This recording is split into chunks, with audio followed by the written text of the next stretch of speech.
রাব্বুল আলামিন বলেন ওয়াল্লাযী ইয়াতাওয়াফাকুম বিল-লাইল, তিনি সেই সত্তা যিনি তোমাদেরকে রাত্রিতে মৃত্যু দান করেন। ইয়াতাওয়াফাকুম বিল-লাইল, তিনি তোমাদেরকে রাত্রিতে মৃত্যু দান করেন। ওয়া ইয়ালামু মা জারাহতুম বিন-নাহার, এবং দিনের বেলায় তোমরা কি করো, কোথায় যাও, কি প্রচেষ্টা করো, কি পরিশ্রম করো, কি কাজ করো। ওয়াল্লাযী ইয়াতাওয়াফাকুম বিল-লাইলি ওয়া ইয়ালামু মা জারাহতুম বিন-নাহার, তোমাদের সকল গতিবিধি দিনের বেলায় তোমরা কি করো সবকিছু আল্লাহ জানে। সুম্মা ইয়াবআসুকুম ফীহি, এরপর রব্বুল আলামিন তোমাদেরকে আবার নতুন জীবন দান করেন। রাত্রে যখন তোমরা ঘুমাও একটা মৃত্যু আল্লাহ দান করেন, আবার দিনের বেলায় নতুন করে তোমাদেরকে আল্লাহ জাগিয়ে তোলেন, আবার তোমাদেরকে নতুন আরেকটা জীবন দান করেন। কেন সেটা করেন জানো? একের পর এক রাত্রে তুমি ঘুমাও, আবার সকালবেলা তুমি জাগ্রত হও, জেগে ওঠো, এটা কেন দেয় জানোনি? কারণ হচ্ছে ওয়ায়াতাওয়াফাকুম বিল-লাইলি ওয়া ইয়ালামু মা জারাহতুম বিন-নাহার সুম্মা ইয়াবআসুকুম ফীহি লিয়াকদা আজালুম মুসাম্মা, যাতে করে আল্লাহ তাআলা তোমার জন্য যে নির্দিষ্ট হায়াত বেঁধে রেখেছেন সেই হায়াত যেন পরিপূর্ণ হতে পারে। আর যেদিন রাতে তুমি ঘুমাবে আবার সকালে উঠবে না, ইয়াতাওয়াফাকুম বিল-লাইল, যেদিন আল্লাহ তোমাকে রাত্রে মৃত্যু দান করবেন, তুমি ঘুমিয়ে পড়বে, পরের দিন সকালে যদি তোমার হায়াতে না থাকে, পরের দিন সকালে তোমার জীবনে অন্তর্ভুক্ত না থাকে রে বান্দা, আল্লাহ তাহলে আর তোমাকে সেদিন নতুন করে জাগিয়ে তুলবে না। কারণ সেই সকালটা, সেই সূর্যের আলোটা, সেই ভোরটা, এটা আর তোমার কপালে নাই। এই জন্য আল্লাহ তোমাকে উঠাবেন। কিন্তু উঠেতে থাকেন আল্লাহ, ঘুমাচ্ছে উঠতেছে, ঘুমাচ্ছে উঠতেছে, ঘুমাচ্ছে উঠতেছে, ঘুমাচ্ছে উঠতেছে। আল্লাহ উঠান, কেন উঠান? নির্দিষ্ট সময় পরিপূর্ণ হওয়ার জন্য। পরিপূর্ণ হলে আর উঠাবেন না। কারণ আল্লাহ তাআলা প্রত্যেকটা জাতির জন্য, প্রত্যেকটা মানুষের জন্য, প্রত্যেকটা প্রাণীর জন্য নির্দিষ্ট একটা সময়সীমাকে বেঁধে দিয়েছেন, নির্দিষ্ট একটা হায়াতকে আল্লাহ তাআলা নির্ধারণ করে দিয়েছেন। আল্লাহ তাআলা কোরআন কারীমে এটাও জানিয়ে দিয়েছেন, ওয়ালিকুল্লি কওমিন আজাল ইযা জাআ আজালুহুম লা ইস্তাখিরুনা সাআতান ওয়া লা ইস্তাকদিমুন। প্রত্যেকটা জাতির, প্রত্যেকটা মানুষের জন্য একটা নির্দিষ্ট সময়সীমা আছে। ফাইদা জাআ আজালুহুম, আর যখন তাদের সেই সময়সীমা শেষ হয়ে যাবে, মৃত্যু তাদের দোরগোড়ায় এসে যাবে, فلا يستأخرون ساعة ولا يستقدمون, তখন আর একটা ক্ষণ, একটা সেকেন্ড, একটা ন্যানো সেকেন্ড, একটা মাইক্রো সেকেন্ডও আল্লাহ তাআলা আর দেরি করবে না। এইভাবে আল্লাহ তাআলা দিনের পরিক্রমণ ঘটান। দিন যায়, রাত আসে, রাতের শেষে আবার আমরা নতুন জীবন পাই। তো প্রতিদিনই আমরা একটা নতুন জীবন পাই। আর সেই নতুন জীবন পেয়ে আমাদের পুরাতন জীবনকে, আগের হিসাবকে ভুলে যাওয়া চলবে না। কারণ হিসাবটা সংরক্ষণ কার কাছে আছে? আল্লাহর কাছে, আল্লাহর কাছে।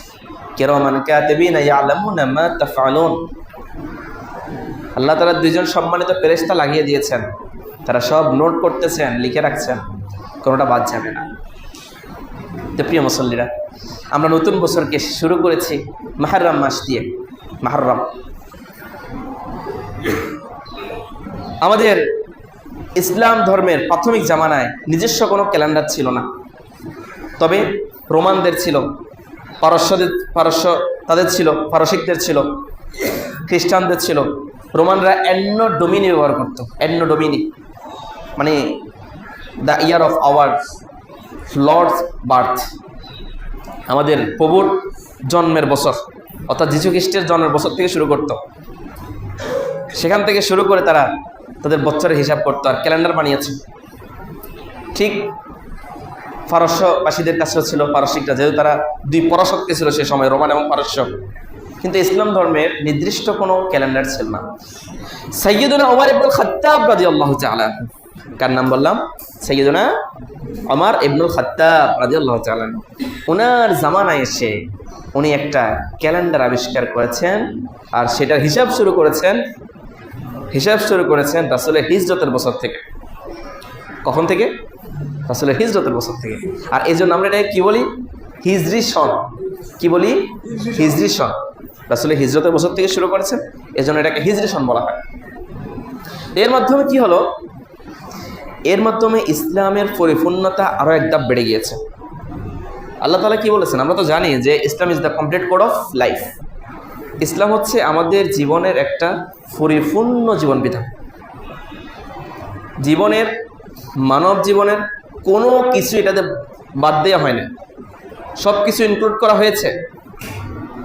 তো পরবর্তীতে ওমর রাদিয়াল্লাহু তাআলা যখন এই ক্যালেন্ডার আবিষ্কার করলেন, তার মাধ্যমে ইসলামের স্বকীয়তা আরও একটা বেড়ে গিয়েছে। তো প্রিয় মুসল্লিরা, আল্লাহ তাআলা কুরআনুল কারীমে এটা আমাদেরকে জানিয়েছেন। বিদায় হজের ভাষণে, বিদায় হজের দিন আল্লাহর নবী যখন সবাইকে নিয়ে হজ করেছেন, তখন আল্লাহ তাআলা একটা আয়াত নাযিল করেছিলেন। তখন রাব্বুল আলামিন নবী করিম সাল্লাল্লাহু আলাইহি ওয়াসাল্লামকে উদ্দেশ্য করে একটি আয়াতে কারিমা নাযিল করে পুরো মুসলিম দুনিয়াকে এবং পুরো দুনিয়াবাসীকে জানিয়ে দিয়েছেন, আল-ইয়াওমা আকমালতু লাকুম দীনাকুম ওয়া আতমামতু আলাইকুম নি'মাতি ওয়া রাদিতু লাকুমুল ইসলাম দীনা। আল্লাহ তাআলা জানিয়ে দিলেন, আল-ইয়াওমা আকমালতু লাকুম দীনাকুম, আজকে আমি তোমাদের জন্য তোমাদের দ্বীন, তোমাদের ধর্ম ইসলামকে পরিপূর্ণ করে দিলাম। আল-ইয়াওমা আকমালতু লাকুম দীনাকুম ওয়া আতমামতু আলাইকুম নি'মাতি, এবং আমি আমার নিয়ামতকে তোমাদের জন্য পরিপূর্ণ করে দিলাম। ওয়া রাদিতু লাকুমুল ইসলাম দীনা, এবং আমি আল্লাহ তোমাদের জন্য ধর্ম হিসেবে ইসলামকে পছন্দ করেছি, এবং তোমরা যদি ইসলামকে গ্রহণ করো আমি তোমাদের জন্য সন্তুষ্ট হয়ে যাব। ইসলামকে তোমাদের ধর্ম হিসেবে আমি সন্তুষ্ট, আমি ইসলামের উপর সন্তুষ্ট। সুতরাং তোমরা ইসলাম ধর্ম গ্রহণ করে মুসলমান হয়ে দুনিয়াতে জীবনযাপন করবা এবং আমার কাছে ফিরে আসবা। তো প্রিয় মুসল্লিরা, এই বছর শুরু হয় মুহররম দিয়ে। আমরা এখন মুহররম মাসে আছি। হিজরি গণনা, হিজরি বছরের শুরু হয় কোন মাস দিয়ে? মুহররম দিয়ে। তো আমরা এখন মুহররম মাসে আছি, দ্বিতীয় জুমা চলছে। প্রিয় মুসল্লিরা, আজকে মুহররমের 10 তারিখ। আজকে মুহররমের 10 তারিখ। আল্লাহ তাআলার কাছে এক বছরে মাসের হিসাব কয়টা জানেন? 12টা। আমাদের হিসাবে কয়টা? 12টা না? হ্যাঁ, আল্লাহর কাছেও 12টা। এটা আল্লাহ তাআলা আমাদেরকে জানিয়ে দিয়েছেন কুরআনুল কারীমে 1450 বছর আগে, যে মাসের হিসাব আল্লাহর কাছে 12টি। কিন্তু আমাদের যে ইংরেজি সনটা আছে, হ্যাঁ, সৌর হিসাব যেটা আছে, এটা তো অনেক আগ থেকে চলে আসতেছে, রাসূলের জন্মের 600 বছর আগ থেকে। তো তারা এটা কিভাবে নির্ধারণ করেছে? তারা নির্ধারণ করেছে চাঁদকে দেখে। চাঁদ কি দেখে? চাঁদকে দেখে। তারা দেখে যে চাঁদ প্রতি মাসে একবার পাল্টে, মাসের শুরুতে থাকে চিকন করে, আবার এক পর্যায়ে পুড়ে যায়, 15 তারিখ থেকে আবার কমে যায়। এই যে একটা মাসের হিসাব, তারা দেখলো যে এটা 12 বার পাল্টে, 12 বার পরিবর্তন হয়, নতুন করে 12 বার উদিত হয়।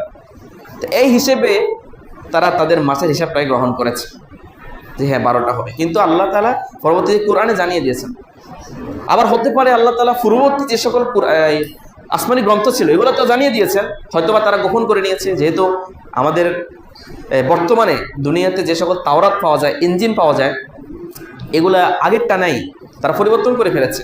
তারা তাদের সুবিধা মতো কিতাবটাকে লিখে নিয়েছে, এখন আর সেটা নাই। হয়তোবা হতে পারে সে সকল কিতাবেও ছিল। তো প্রিয় মুসল্লিরা, আল্লাহ তাআলা কোরআনে আমাদেরকে জানিয়ে দিয়েছেন, ইন্না ইদ্দাতাশ শুহুরি ইনদাল্লাহি 12 শাহরা ফি কিতাবিল্লাহ ইয়াওমা খালাকাস সামাওয়াতি ওয়াল আরদা মিনহা আরবাআতুন হুরুম। রাব্বুল আলামিন আমাদেরকে জানিয়ে দিলেন, ওরে আমার বান্দারা শোনো, আমি আল্লাহর কাছে মাসের হিসাব 12টা। ইন্না ইদ্দাতাশ শুহুরি ইনদাল্লাহি 12 শাহরা, আমি আল্লাহর কাছে মাসের হিসাব হচ্ছে 12টি। ফি কিতাবিল্লাহি ইয়াওমা খালাকাস সামাওয়াতি ওয়াল আরদা, আল্লাহ তাআলা যেদিন আসমান এবং জমিন সৃষ্টি করেছেন সেদিন থেকে এই 12 মাসের হিসাব চলে আসতেছে। মিনহা আরবাআতুন হুরুম, তবে এই 12টির মাঝে 4টি মাস হচ্ছে বিশেষ মর্যাদা সম্পন্ন। কয়টি মাস? 4টি। এই 4 মাস আল্লাহর কাছে হারাম মাস হিসেবে পরিচিত। এজন্য আল্লাহ তাআলা কুরআনুল কারীমে এটাকে হারাম বলে উল্লেখ করেছেন, মিনহা আরবাআতুন হুরুমুন ওয়া যালিকা দ্বীনুল কাইয়্যিম। আল্লাহর কাছে 4টা মাস হারাম বা সম্মানিত মাস। এই 4 মাস কি কি, এই বর্ণনাটা দিয়েছেন রাসূল সাল্লাল্লাহু আলাইহি ওয়াসাল্লাম। কে বলেছেন? রাসূল সাল্লাল্লাহু আলাইহি ওয়াসাল্লাম। রাসূল আকদাস নবিয়ুনা সাল্লাল্লাহু আলাইহি ওয়াসাল্লাম আমাদেরকে জানিয়ে দিলেন যে আলা ইন্নাজ জামানা ক্বাদ ইস্তাদারা কাহাইয়াতিহি। বলল যে উম্মত শুনে রাখো, ইন্নাজ জামান ক্বাদ ইস্তাদারা কাহাইয়াতিহি। জামানা সময়, দিন, ক্ষণ, লাহজা, মুহূর্ত, এটা ঘুরতে থাকে, ইস্তাদারা ঘুরতে থাকে, কাহাইয়াতিহি যেভাবে আল্লাহ তাকে আকৃতি দিয়েছেন ঠিক সেই আকৃতিতে। হাইয়া মানে আকৃতি, আল্লাহ তাকে যে আকৃতি দিয়েছেন সেই আকৃতিতে জামানা ঘুরতে থাকে। কি হয়? ঘুরতে থাকে। ওয়াসসানাতু ইসনা আশারা শাহরা, আর বছর এটা 12 মাসে হয়। ওয়া মিনহা আরবাআতুন হুরুমুন, আর সেখান থেকে 4টা মাস হচ্ছে হারাম মাস, সম্মানিত মাস, বিশেষ মর্যাদা সম্পন্ন মাস। আর সেই হারাম মাস 4টি কি কি আল্লাহ তাআলা সেই বর্ণনা, আল্লাহ রাসূল সেই বর্ণনা আমাদেরকে জানিয়ে দিলেন। বললেন যে ওয়াসালাসাতুন মুতাওয়ালিয়াতুন, 3টা মাস এটা পরস্পর একটার পর একটা আসে। কি কি? যুলহজ্জা, যুলকাদা, যুলকাদা, যুলহজ্জা, মুহররম। যুলকাদা, যুলহজ্জা, মুহররম, এই 3টা মাস মুতাওয়ালিয়াতুন, একের পর একটা আসে। প্রথমে যুলকাদা, এরপরে যুলহজ্জা, এরপর হচ্ছে মুহররম। আরেকটা হচ্ছে রজব, মদর, আরেকটা হচ্ছে রজব মাস। এই 4 মাস হচ্ছে আমাদের হারাম মাস। আবার বলতেছি আমি, যুলকাদা, যুলহজ্জা, মুহররম এবং রজব, এই 4 মাস কি মাস? হারাম মাস। আর এই 4 মাসের মাঝে প্রথমটা কি আমাদের মাঝে এখন এসেছে, যেটা এটা কি? মুহররম মাস। বছর শুরু হয় এটা দিয়ে, প্রথম মুহররম মাসটা আসে। তো প্রিয় মুসল্লিরা, এই মাসগুলোকে আল্লাহ তাআলা কেন হারাম মাস বলেছেন, কেন এটাকে হারাম বলেছেন, সম্মানিত বলেছেন, এর ব্যাখ্যা নেব আমরা আহকামুল কোরআন লিল জাসসাস, ইমাম জাসসাস রাহিমাহুল্লাহ রচিত আহকামুল কোরআন থেকে। তিনি এটা উল্লেখ করেছেন তার আহকামুল কোরআনের মাঝে যে ওয়াইন্নামা সাম্মাহা হারামান লিমানাইন। আল্লাহ তাআলা এই দুইটাকে, এই 4টা মাসকে 2 কারণে হারাম মাস বলেছেন। লিমানাইনে 2 অর্থে। 1 নম্বর অর্থ আহাদুমা তাহরিমুল কিতালি ফিহি, কারণ আল্লাহ তাআলা যেটাকে হারাম বলেছেন এটা 2 কারণ। 1 নম্বর কারণ হচ্ছে আল্লাহ তাআলা এই মাসে হত্যাযজ্ঞ, যুদ্ধ জিহাদ হারাম করেছেন। যুদ্ধ জিহাদ হত্যাযজ্ঞ এই মাসে হারাম করেছেন। এই জন্য এই মাস 4 মাসটাকে আল্লাহ তাআলা হারাম মাস বলে ঘোষণা দিয়েছেন। এরপরে وقد كان أهل الجاهلية أيضا يعتقدون تحريم القتال فيها وقال الله تعالى يسألونك عن الشهر الحرام قتال فيه قل قتال فيه حرام। এরপরে ইমাম জাসসাস রাহিমাহুল্লাহ উল্লেখ করলেন যে আহলে জাহেলি জামানায় তখনও তারা এই 4 মাসে কোনো ঝগড়া করতো না, মারামারি করতো না, কাটাকাটি করতো না, যুদ্ধ করতো না। আবার এই বিষয়ে আল্লাহ তাআলা কোরআনেও বলেছেন যে জাহেলি যুগের যে কাফেররা ছিল, পরবর্তীতে যখন রাসূল ইসলামের ঘোষণা দিলেন তখন তারা রাসূলের কাছে এসে বলে ইয়াসআলুনাকা আন শাহরিল হারাম কিতালিন ফি। নবী, আপনাকে তারা প্রশ্ন করে হারাম মাসে যুদ্ধ নিয়ে, তখন আপনি বলেন যে কিতালুন ফি হারাম, এই মাসগুলোতে যুদ্ধ করা হারাম, এই মাসে কোনো যুদ্ধ জিহাদ চলবে না। এই জন্য আল্লাহ তাআলা এই 4 মাসকে হারাম মাস বলে আখ্যায়িত করেছেন। 2 নম্বর কারণ والثاني تعظيم انتهاك المحارم فيها بأشد من تعظيمه فيها وتعظيم الطاعات فيها أيضا। 2 নম্বর কারণ হচ্ছে এই মাসটা 4 মাসে যদি, কয় মাস? হারাম মাস 4 মাসে যদি কোনো ব্যক্তি কোনো অপরাধ করে সেটা তাকে শাস্তি বাড়িয়ে দেওয়া হবে। এটা কার মত? ইমাম জাসসাস রাহিমাহুল্লাহ উল্লেখ করেছেন। আবার যদি কেউ ভালো কাজ করে, তাআত করে, সওয়াবের কাজ করে, আমল করে, তাহলে আবার সেটাও তাকে বাড়িয়ে দেওয়া হবে। যেহেতু বাড়িয়ে দেওয়া হবে, সম্মান করা হবে ব্যক্তিকে, আর সেই সম্মানার্থে মাসগুলোকেও সম্মানিত মাস বলে ঘোষণা করা হয়েছে। তো প্রিয় মুসল্লিরা, এই 4 মাসের মধ্যে বিশেষভাবে উল্লেখযোগ্য, বিশেষভাবে সম্মানের অধিকারী মাস হচ্ছে মুহররম মাস। কারণ হাদিসের মাঝে আল্লাহর রাসূল এই মাসটাকে আল্লাহর মাস এই কথাটা উল্লেখ করেছেন। আল্লাহর মাস কি বলেছেন আল্লাহ রাসূল? আল্লাহ রাসূল বললেন যে আফদালুস সিয়ামি বাদা শাহরি রমাদানা সিয়ামু শাহরিল্লাহিল মুহররম। আল্লাহ রাসূল বললেন যে রমজান মাসের পরে সবচেয়ে ফজিলতপূর্ণ মাস হচ্ছে, সবচেয়ে ফজিলতপূর্ণ রোজা হচ্ছে সিয়ামু শাহরিল্লাহিল মুহররম, আল্লাহর মাস মুহররম মাসে রোজা রাখা। আল্লাহর মাস বলছেন, আল্লাহর মাস মানে এই মাসটার বিশেষ একটা গুণ আছে যেটা আল্লাহর মাস মুহররম মাস। প্রিয় মুসল্লিরা, মুহররম মাসের আজকে 10 তারিখ। এই 10 তারিখকে আমরা আশুরা হিসেবে কি হিসেবে আশুরা কি জিনিস? আশুরা এই শব্দটা নেওয়া হয়েছে আরবি আশারাতুন শব্দ থেকে। আশারাতুন অর্থ হচ্ছে 10 আর আশুরা অর্থ হচ্ছে দশম দিন। দশম দিন। প্রিয় মুসল্লিরা, এর সাথে আমাদের অনেকগুলা ঘটনা জড়িত আছে।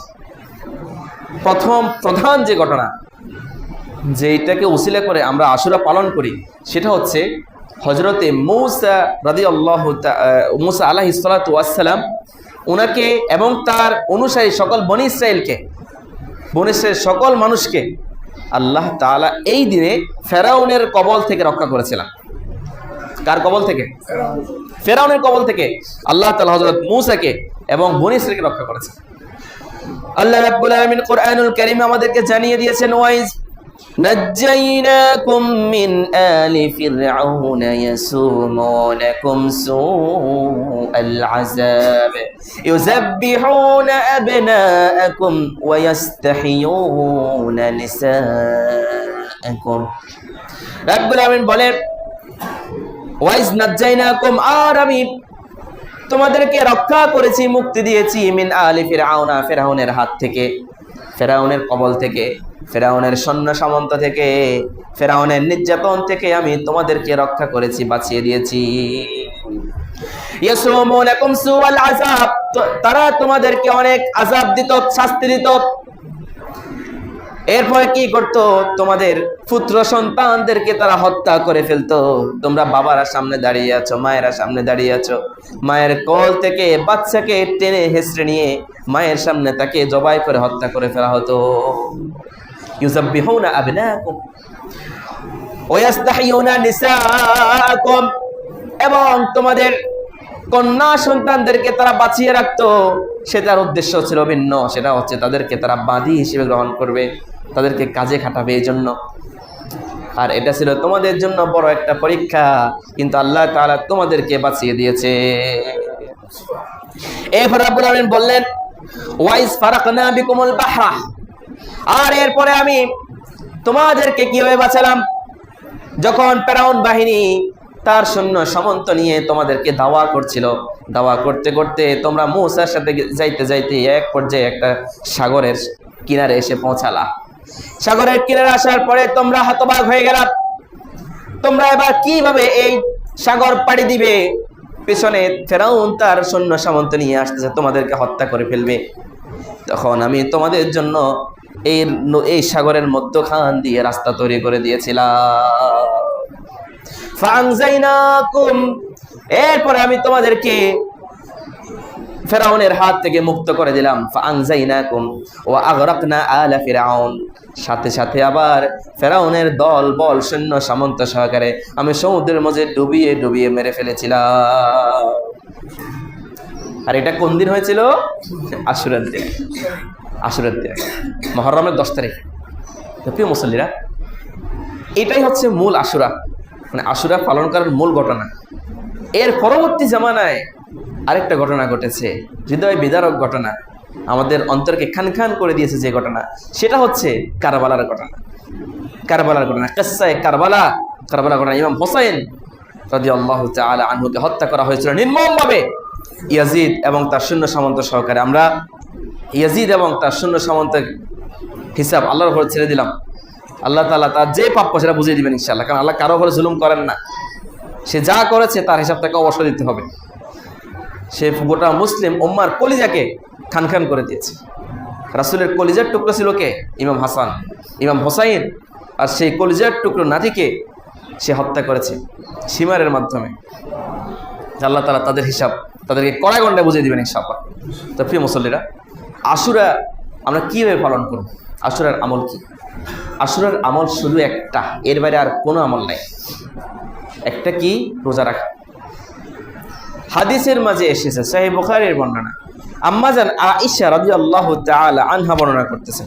তিনি বলেন যে কানা ইয়ামু আশুরা ইউসামু ক্বাবলা রমাদান। রমজান ফরজ হওয়ার আগে, রমজানের রোজা ফরজ হওয়ার আগে আশুরার দিনে রোজা রাখা হতো। আবার কেউ কেউ বলেছেন এটা ফরজ ছিল।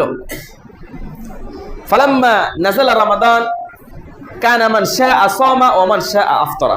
যখন রমজানের রোজা ফরজ হয়ে গেল তখন আবার যার ইচ্ছা সে রোজা রাখে, যার ইচ্ছা সে রোজা রাখে না, সমস্যা নেই, তবে সওয়াব আছে। আবার রাসূল সাল্লাল্লাহু আলাইহি সাল্লামের প্রিয় চাচাতো ভাই আব্দুল্লাহ ইবনে আব্বাস রাদিয়াল্লাহু তাআলা বর্ণনা করতেছেন, কদিমা রাসূলুল্লাহ সাল্লাল্লাহু আলাইহি সাল্লাম আল মদিনা। রাসূল সাল্লাল্লাহু আলাইহি সাল্লাম মদিনায় আগমন করলেন। ফারাআল ইয়াহুদা ইয়াসুম, তিনি দেখলেন যে ইহুদিরা রোজা রেখেছে। কোন দিন? 10ই মুহররম, আশুরার দিন। এরপর রাসূল বলেন যে তোমরা কেন রোজা রেখেছো? মা হাজা, কেন রোজা রেখেছো? তখন তারা বলে হাজা ইয়াউমুন নাজ্জাল্লাহু বানি ইসরাঈল মিন আদুবিহিম ফাসামাহু মূসা ফাসামনা। তখন তারা বলল যে এই দিনটা একটা পবিত্র দিন, এই দিনে আল্লাহ তাআলা মূসাকে তার বনি ইসরাইল জাতি সহকারে ফেরাউনের হাত থেকে, তাদের শত্রুর হাত থেকে রক্ষা করেছেন। আর এর শুকরিয়া আদায় স্বরূপ মূসা রোজা রেখেছিল। যেহেতু আমরা মূসার উম্মত ইহুদি, এই জন্য আমরাও রোজা রেখেছি। তখন রাসূল বললেন যে ওয়ানাহনু আহাক্কু বিমূসা, মূসাকে অনুসরণের দৃষ্টিকোণ থেকে, মূসাকে অনুসরণের জন্য তোমাদের থেকে আমি মুহাম্মদ সাল্লাল্লাহু আলাইহি ওয়াসাল্লাম বেশি হকদার। এরপরে তিনি রোজা রেখেছেন এবং সবাইকে রোজা রাখতে বলেছেন। তখন থেকে এই রোজা সিস্টেমটা চালু হয়ে এসেছে। তো প্রিয় মুসল্লিরা, কথা হচ্ছে আশুরার মূল আমলটা কি? আমরা এই হাদিস, দুটো হাদিস থেকে বুঝলাম আশুরার আমল বলতে শুধুমাত্রই রোজা, এর বেলার কোনো আমল নাই। হাদিস থেকে কার্যত আর কোনো আমল নাই। এখন রোজা কয়টা রাখবো? প্রশ্ন আছে না? রোজা কয়টা রাখবো? হাদিসে রাসূল বলেছেন যে সুমু ইয়াউমা আশুরা ওয়া খালিফু ফিহিল ইয়াহুদ, তোমরা আশুরার দিন রোজা রাখো এবং শুধু রোজা রাখলেই হবে না, ইহুদিদের বিরোধিতা করো, ইহুদিদের বিরোধিতা করো। রোজা রাখার ক্ষেত্রেও আল্লাহ রাসূল বলছে ইহুদির বিরোধিতা করো। আর আমার ভাইরা আজকে ইহুদির পক্ষ নিয়ে ফাঁসে মসজিদে জামাত চলতেছে আর তারা বসে বসে খেলা দেখতেছে, কিন্তু এখানে আসতেছে না। সে খেলা দেখতেছে, তাকে ফজরের সময় মা ঠান্ডা পানি বরফ ঢেলে দিলেও ঘুম থেকে উঠে না। আর এখন নিজ দায়িত্বে ঘুম থেকে উঠে গিয়ে সে মসজিদের সামনে মাঠে আয়োজন করে ফজরটা লাগিয়ে খেলা দেখতেছে, আর এদিকে ফজরের জামাত চলতেছে, বেচারা মসজিদে আসার সুযোগ পায় না। আসলে কি? আসলে আল্লাহ তার দিনের মাঝে মোহর মেরে দিয়েছে। আমি আমাদের ফেনী টাউনের কথা বলতেছি, ফেনী কলেজ, এখানে কলেজ মাঠ আর এই পাশে মসজিদ, এখানে জামাত চলতেছে আর সবাই এখানে, অনেক মানুষ, অনেক মানুষ, কিন্তু কেউ এই পাশটাতে আসতেছে, ও পাশে আছে অনেক মানুষ, এই পাশে মসজিদে কেউ আসতেছে না। হয়তো বা কারো চোখের নজরে পড়তে পারে, ভিডিও করেছে একজনে, ভিডিও করে আসছে, ফজরের জামাত চলতেছে। তখন আল্লাহর নবী বলেছে তোমরা রোজা রাখো, রোজা রাখার ক্ষেত্রেও আমলের ক্ষেত্রেও ইহুদিদের বিরোধিতা করো। আর আমি আপনি ইহুদির পক্ষ নিয়ে বসে আছি। আল্লাহ তাআলা বোঝার তৌফিক দান করুক, আমিন। তাহলে রোজা কয়টা রাখবো? ফলিউ ফিল ইয়াহুদা, দুইটা রাখবো। সমু কবলাহু ইয়াওমান আও বাদাহু ইয়াওমান, 10 তারিখেও রাখতে হবে, 11 তারিখেও রাখতে হবে, অথবা 9 তারিখে রাখতে হবে, 10 তারিখে রাখতে হবে। বুঝছেন তো? কি সওয়াব পাবেন রোজা রাখলে? কি সওয়াব? রাসূল বলেছেন যে একটু আগে একটা হাদিস বললাম যে আফদলুস সিয়ামি বাদা রমাদানু সিয়ামু শাহরিল্লাহিল মুহররম, রমজানের পরে যত রোজা আছে, যত মাসের রোজা আছে, সব মাসের রোজার চাইতে মুহররম মাসের রোজা আল্লাহর কাছে অধিক প্রিয়। তাহলে এটা মুহররম মাসে না? 2 নম্বরে রাসূল বলেছেন সিয়ামু ইয়াউমা আশুরা আহতাসিবু আলাল্লাহ আন ইউকাফিরা সানাতা আল্লাতী ক্বাবলা। আল্লাহ রাসূল বলেন যে যে ব্যক্তি আশুরার রোজা রাখবে, আল্লাহ রাব্বুল আলামিন ওই ব্যক্তির জীবনের পূর্বের 1 বছরের সগীরা গুনাহ মাফ করে দিবেন। সুবহানাল্লাহি ওয়া বিহামদিহি, সগীরা গুনাহগুলো সবগুলো মাফ করে দিবেন। তো প্রিয় মুসল্লিরা, আমরা এভাবে আমল করার চেষ্টা করব। কয়েকটা কাজ থেকে বিরত থাকতে হবে। আশুরাকে কেন্দ্র করে যা হয় এটার সাথে ইসলামের কোনো সম্পর্ক নাই। কি করে? মাতম করে, শরীর রক্তাক্ত করে, এরপরে তাজিয়া বা শোক মিছিল করে, আলোকসজ্জা করে, বাড়িঘর সাজাই ফেলে, আরও কত কিছু। এটার সাথে ইসলামের কোনো প্রকার ন্যূনতম সম্পর্ক নেই। বরং ইসলামে শোক পালন করা নাজায়েজ, হারাম। কেমনে? সহিহ মুসলিম প্রথম খণ্ড, আল্লাহর রাসূল সাল্লাল্লাহু আলাইহি ওয়াসাল্লাম বলেছেন, আল মাইয়িতু ইউআযাবু ফি কবরিহি বিমা নিহা আলাইহি। একজন মাইয়াতকে কবরে আযাব দেওয়া হবে যে পরিমাণ তার জন্য ও মা গো, ও বাপ গো গেছে রে বলবে। হ্যাঁ, ও সগীরের বাপ রে, বাপ গেছে আমারে থুইয়া, এগুলো যত পরিমাণ বলবে অত বেশি তাকে শাস্তি দেওয়া হবে। সুতরাং এখান থেকে বুঝলাম যে কোনো মৃত ব্যক্তির জন্য শোক ইসলামে চলে না, মাতম চলে না। রাসূল সাল্লাল্লাহু আলাইহি ওয়াসাল্লামের পুত্র ইব্রাহিম মারা গেছে, রাসূল এভাবে কোলে নিয়েছেন, কোলে নেওয়ার পরে চেহারা দেখতেছেন, দেখার কারণে মায়ার কারণে রাসূলের চোখ থেকে 2 ফোঁটা পানি পড়েছে। সাহাবীরা বলেন, ওমর রাসূল আপনি কান্না করতেছেন, আপনি শোক করতেছেন? না, আমি তো শোক করতেছি না। শোক তো হচ্ছে চিৎকার চেঁচামেচি করা, মুখ চেহারা ছিঁড়ে ফেলা, কাপড় ছিঁড়ে ফেলা, চেহারায় আঘাত করা, মুখে আঘাত করা। অনেক মহিলা আছে না, হোঁশ হারিয়ে এগুলো করে, এগুলা এটা করতেছি না। আমি জাস্ট হৃদয়ে যে তামান্না, যে ব্যথা, আমার সন্তান, মায়া, ওখান থেকে 2 ফোঁটা অশ্রু পড়েছে, এটা তো সমস্যা নেই, এটা তো সমস্যা নেই। তাহলে বোঝা যায় যে ইসলামে এইভাবে এই শরীরে আঘাত করা, ছিঁড়ে ফেলা, এই জামা ছিঁড়ে ফেলা, মুখ ছিঁড়ে ফেলা, এগুলোর কোনো সম্পর্ক নাই। সুতরাং যারা এগুলো করে তাদের সাথে আমাদের সম্পর্ক নাই, তাদের কাজের সাথে ইসলামের সম্পর্ক নাই, তাদের সাথে আমাদের সম্পর্ক নেই। প্রিয় মুসল্লিরা, আবার অনেকে বলে যে আশুরার দিনে নাকি কিয়ামত হবে। এটা আরেক ভুল ধারণা। কিয়ামত কোন দিন হবে এটা কে জানে? আল্লাহ তাআলা জানে। রাসূল সাল্লাল্লাহু আলাইহি ওয়াসাল্লামের কাছে জিবরাইল এসেছে, এসে বলল যে ওয়াখবিরনি আনিস সাআ, কিয়ামত সম্পর্কে বলেন। রাসূল বলছে, মাল মাসউল আনহা বিআহলামা মিনাস সাইল। তুমি আমাকে প্রশ্ন করছো জিবরাইল, তোমার সাথে আমি ভালো জানি না, আমার সাথে তুমি ভালো জানো। বলে যে ফাআখবিরনি আন ইমারাতিহা, বলে আলামত বলেন। তার মানে রাসূলকে যখন প্রশ্ন করা হয়েছে যে আপনি আমার কিয়ামত সম্পর্কে বলেন কোন দিন হবে, আমি জানি না। আল্লাহ তাআলা কোরআনে বলেছেন, ইয়াসআলুনাকা আনিস সাআতি আইয়ানা মুরসাহা কুল ইন্নামা ইলমুহা ইনদা রাব্বি। ও নবী, আপনাকে তারা প্রশ্ন করে কখন কিয়ামত হবে বলেন। তখন আল্লাহ জানিয়ে দিয়েছেন যে আপনি বলেন যে এই জ্ঞান, কিয়ামত কোন দিন হবে এই জ্ঞান আল্লাহ ছাড়া কারো কাছে নেই। তবে রাসূলের একটা সহিহ হাদিসে পাওয়া যায় শুক্রবারে কিয়ামত হবে।